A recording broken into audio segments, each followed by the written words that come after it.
రాష్ట్రానికి 36,046 కోట్ల గ్రాంట్స్ ఇవ్వాలని ఫైనాన్స్ కమిషన్ కోరారు సీఎం కేసీఆర్. కొత్త రాష్ట్రం అయినందున ఎక్కువ ప్రాధాన్యత ఇవ్వాలని కోరారు. దేశంలో ఎక్కడా లేని విధంగా వినూత్న పథకాలు చేపడుతున్నట్లు వివరించారు. ప్రజల ఆకాంక్షలు నెరవేరేలా నిధుల కేటాయింపులు చేయాలని కమిషన్కు విజ్ఞప్తి చేశారు. ప్రభుత్వ ప్రతిపాదనలపై ఆర్థిక సంఘం సానుకూలంగా స్పందించింది. కొత్త రాష్ట్రం, కొత్త సమస్యలు, కొత్త సవాళ్లు. సామాజిక న్యాయంతో సమగ్రాభివృద్ధి మా లక్ష్యం. మహోన్నతమైన మా లక్ష్య సాధనకు సహకరించండి. అధిక నిధులు కేటాయించి ఆదుకోండి. ఇది 14వ ఆర్థిక సంఘం ప్రతినిధులకు సీఎం కేసీఆర్ విన్నపం. కొత్త రాష్ట్రం అవసరాలు, ప్రాధాన్యాలు, ప్రణాళికలు, కొత్త పథకాలను రాష్ట్రానికి వచ్చిన ఫైనాన్స్ కమిషన్ సభ్యులకు వివరించారు సీఎం. వచ్చే 5 ఏళ్లకు 36,046 కోట్లు గ్రాంట్ ఇవ్వాలని కోరారు. గ్రామీణ స్థానిక సంస్థలకు 8,083 కోట్ల అవసరం ఉందని వివరించారు. మౌలిక సదుపాయాలకు 3,510 కోట్లు, రోడ్ల నిర్వహణకు 5,490 కోట్ల అవసరమవుతాయన్నారు. సదుపాయాల కల్పనకు 14,426 కోట్లు, నిర్వహణకు 13,536 కోట్లు ఇవ్వాలని కమిషన్కు విన్నవించారు సీఎం. ఉమ్మడి రాష్ట్రంలో తెలంగాణ బాగా వెనుకబడిందని వివరించారు సీఎం.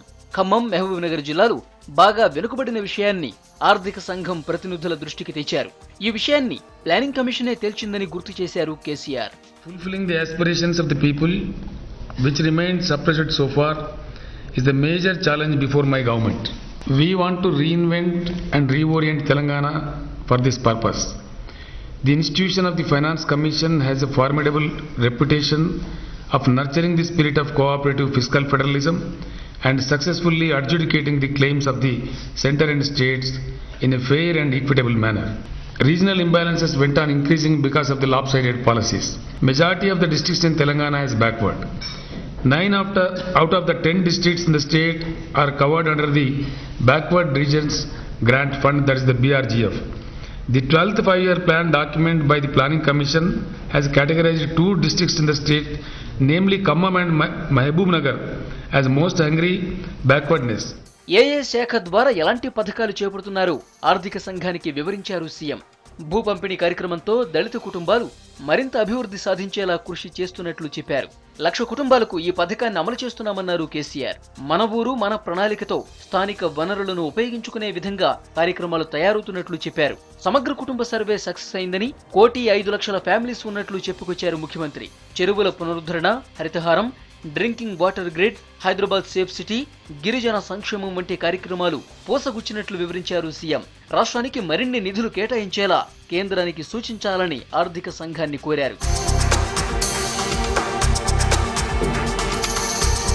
ముఖ్యమంత్రి ప్రతిపాదనలపై ఆర్థిక సంఘం చైర్మన్ వైవిరెడ్డి సానుకూలంగా స్పందించారు. ప్రతిపాదనలు సమగ్రంగా ఉన్నాయన్నారు. తెలంగాణకు ప్రత్యేక ప్యాకేజీ అవసరమనే అభిప్రాయం వ్యక్తం చేశారాయన.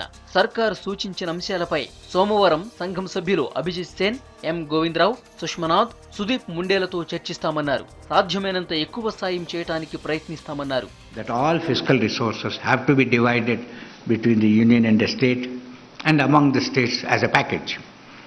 And such a package, from the Finance Commission's point of view, should be desirable, should be feasible, and by and large acceptable to all. So that's how the package has to be worked out. So just as you have many challenges, this is the biggest challenge for us. Commission ముందు ప్రభుత్వం ఉంచిన ప్రతిపాదనలకు కాంగ్రెస్ పూర్తి మద్దతు ప్రకటించింది. వెనుకబడిన తెలంగాణకు కేంద్రం ప్రత్యేక నిధులు కేటాయించాలన్నారు ఎమ్మెల్సీ పొంగులేటి.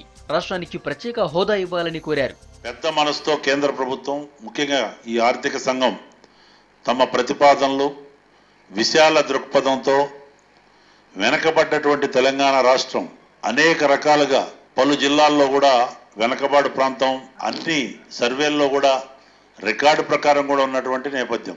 ఆర్థిక సంఘం ముఖ్యంగా ప్రత్యేక హోదాని ఎట్లయితే రాష్ట్ర ప్రభుత్వం అడిగిన విధిలో తెలంగాణకి ప్రత్యేక ప్రతిపత్తిని కల్పించి అన్ని రకాలుగా సబ్సిడీల భారం పెద్ద ఎత్తున ఉన్న నేపథ్యంలో 14వ ఆర్థిక సంఘం ముఖ్య అవసరాలు ప్రజలకు ఏదైతే నీరు, మంచినీరు సప్లై కానీ, విద్య, ఆరోగ్యం ఇట్లాంటి ప్రైమరీ సెక్టర్స్కి వెసులుబాటు కల్పించడం కొరకు, ప్రజల అవసరాలు తీర్చడం కొరకు పెద్ద మనసుతో వారి ప్రతిపాదనలు ఈ పర్యటన సందర్భంలో స్వీకరించి రాష్ట్ర ప్రభుత్వం అడిగినట్టు, వివిధ పార్టీలు అడుగుతున్నట్టు మా కాంగ్రెస్ పార్టీ తరఫున కూడా ఈ విషయంలో పూర్తిగా మద్దతు రాష్ట్ర ప్రభుత్వం ప్రతిపాదనలకి మేము మద్దతు పలుకుతాం. రైతు రుణమాఫీ ఇష్యూలో తెలంగాణ రాష్ట్ర సమితి ప్రభుత్వం పూటకొక మాట రోజుకొక మాట మాట్లాడుతున్నారు. రుణమాఫీ యొక్క బడ్జెట్ యొక్క ఏదైతే యాక్చువల్ ఫిగర్ ని తగ్గించే ఒక కుటిల యత్నం జరుగుతుంది. ఫైనాన్స్ కమిషన్ సభ్యులకు ఫలక్నుమా ప్యాలెస్ లో గ్రాండ్ గా విందిచ్చారు CM KCR. Governor Narasimhan, deputy సీఎంలు మహమూద్ అలీ, రాజయ్య, మంత్రులు, అధికారులు విందుకు హాజరయ్యారు. మొత్తానికి తెలంగాణకు కావాల్సిన నిధులకు సంబంధించి ప్రతిపాదనలు ఇవ్వటంలో సర్కార్ సక్సెస్ అయిందనే అభిప్రాయపడుతున్నారు అధికారులు.